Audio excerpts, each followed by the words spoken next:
जी इस वक्त मैं मौजूद हूँ तांदलियावाला डिचकोट रोड पर जो मोटरवे को तांदलियावाला से मिलाती है। कल होने वाली बारिश ने जहाँ सर्दी में भी इजाफा किया, वहाँ लोगों की मुश्किलात में भी बेहद इजाफा हुआ। ये सड़क जो अरसा दराज से टूट फूट का शिकार है और होने वाली बारिश ने इसको तैलाब का मंजर पेश कर। इस वक्त हमारे साथ कुछ शहरी मौजूद हैं, हम उनसे जानते हैं कि वो तांदला डिचकोट रोड की हालत ज़ार पे हुकूमत से क्या मुतालबा करना चाहते हैं। जी ये साडा रोड बिल्कुल ख़राब है, लंघना मुश्किल है, साडा बिल्कुल नाकस है। तुसीं वेखदे पए हो इस टाइम दा हाल।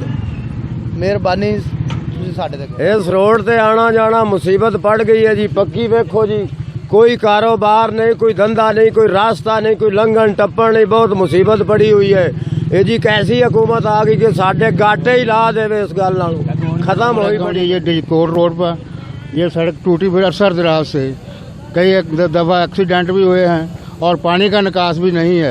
इस महल्ले का पानी का निकास भी नहीं है और वहाँ कॉलोनी वाले ने कई दफ़ा बंद कर दिया है, सड़क पर भी आ जाता है पानी। हाँ जी, ये कई दफ़ा उनसे गुजारिश भी की है, वो इस पर ध्यान नहीं करते।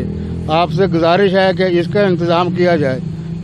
शुक्रिया जी। ये वो मेन सड़क है जहाँ से आज एक एम्बुलेंस किसी मरीज़ को लेकर गुजर रही है। ये हालत ज़ार है इस रोड की कि लोग यहाँ से सफ़र करना भी उनके लिए मुश्किल हो चुका है और ट्रैफिक के लिए भी गुजरना महाल है।